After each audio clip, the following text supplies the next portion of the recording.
علی بھی اگلا سوال ہے، قربانی کے جانور کی کم از کم عمر کتنی ہے؟ قربانی کے جانور کی عمر کا تو اس طریقے سے ذکر نہیں ہے۔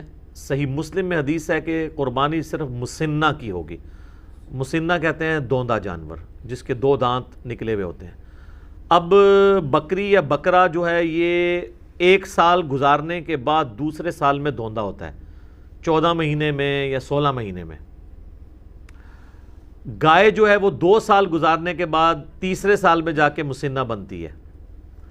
اونٹ جو ہے وہ 4 سال گزارنے کے بعد 5ویں سال میں مسنہ ہوتا ہے۔ اس میں نشانی یہ ہوتی ہے کہ آپ اگر اس کا منہ کھولیں نا تو سینٹر میں 2 بڑے دانت آپ کو اوپر نکلے ہوئے نظر آتے ہیں۔ اب جن لوگوں کو عموماً پہچان نہیں ہے نا تو وہ تو اگر کوئی موٹا تازہ کھیرا بکرا بھی ہو، یعنی جو دوندا نہیں ہے، اس کے سائیڈ والے دانت اگر توڑ دیے جائیں، سینٹر میں 2 دانت رکھے جائیں تو اس کو دوندا کر کے کوئی بیچ دے، لادہ بات ہے۔ وہ تو سائز ہی بہت بڑا فرق ہوتا ہے۔ جو عام جو سال والا جو بکرا ہے یا جو دوندا نہیں ہوا اس کے تو چھوٹے چھوٹے دانت ہوتے ہیں، یہ تو 2 بڑے دانت نکلتے ہیں نیچے کی سائڈ پہ، وہ آپ یوں کر کے دیکھ سکتے ہیں۔ تو کم از کم مسنہ ہونا چاہیے اور پریفریبل بھی یہی ہے۔ بعض اوقات 4 سال کا بھی ہوتا ہے تو 4 اس کو چوگا کہہ دیتے ہیں، 4 دانت نکلے ہوئے ہیں، وہ پریفریبل نہ اس کا گوشت اتنا اچھا ہوتا ہے۔ بہترین جانور جو ہے وہ دوندا جانور ہے جس کے 2 دانت نکلے ہوئے ہوں، یہ اس کی عمر ہونی چاہیے۔ باقی جو کہتے ہیں نا جی یہ پکا کھیر ہے، وہ ہے حدیث مسلم شریف میں، اسی میں آگے الفاظ ہیں کہ مسنہ کی قربانی کرو اور اگر تمہیں جانور نہ ملے تو جزع 1 سال کا بھی کفایت کرے گا۔ جزع کہتے ہیں بھیڑ یا دمبا جو 1 سال کا ہو۔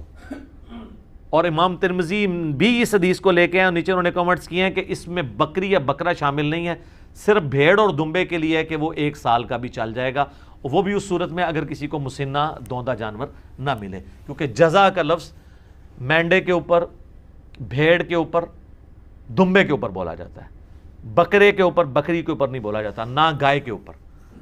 چاہے وہ جتنی مرضی کو موٹی تازی گائے ہے یا کوئی بیل ہے اور وہ نہیں ہے دوندی تو یا دوندا تو آپ اس کی قربانی نہیں کر سکتے۔ نشانی اس کے دانتوں کا چیک کرنا ہے۔ سال عمر کہتے ہیں جی پکا سال کا ہے، یار ہمیں پتہ ہے سال کا ہے۔ سال کے بعد تو کوئی بکرا جو ہے نا وہ دوندا ہوتا ہے، عموماً تو یہ 14ویں 13ویں 14ویں مہینے میں جا کے، بعض 15ویں مہینے میں جا کے اس کے 2 دانت نکلتے ہیں۔ یہ سال والا کنسیپٹ ہی غلط ہے، سال میں تو دوندا ہوتا ہی نہیں ہے جانور۔ سال کا کنسیپٹ اس حدیث میں جزع کے لیے تھا، جزع، جیم ذال عین اور اینڈ پہ ہا آپ کہہ لیں یا تا کہہ لیں، اور وہ ہے بھیڑ، دمبا اور مینڈا۔ بکری، گائے، اونٹ اس میں شامل نہیں ہے۔ ٹھیک ہو گیا؟ جزاک اللہ۔ علی بھی اگلا سوال ہے، کیا اونٹ اور گائے میں 10 لوگ بھی شریک ہو سکتے ہیں؟ پریفریبل تو یہی ہے کہ 7 لوگ شریک ہوں۔ اس پہ میں نے کافی تحقیق کی ہے، اہل تشیع کے ہاں بھی 7 ملتا ہے، ہمارے ہاں بھی اہل سنت میں صحیح مسلم میں حدیث ہے، صلح حدیبیہ کے موقع پر نبی علیہ السلام نے گائے اور اونٹ میں 7 لوگوں کو شریک کیا۔ البتہ ترمذی میں ایک روایت ہے کہ عید قربان کے اوپر 10 کو شریک کیا۔ بعض محدثین کہتے ہیں کہ عید قربان پہ 10 شریک ہو سکتے ہیں، لیکن حج کی قربانی میں 7 سے زیادہ لوگ شریک نہ ہوں۔ تو بہتر یہ ہے کہ اس کو 7 تک ہی رکھیں، 7 والا قول ہی زیادہ مضبوط ہے۔ 10 بھی کو کر لیتا ہے اس کے اوپر فتویٰ نہیں لگاتے، اور یہ زیادہ سے زیادہ ہے 7 حصے، 5 بھی ہو سکتے ہیں، 3 بھی ہو سکتا ہے، ایک بندہ بھی ایک گائے دے سکتا ہے، زیادہ سے زیادہ 7 ہے۔ ٹھیک ہو گیا؟ صحیح۔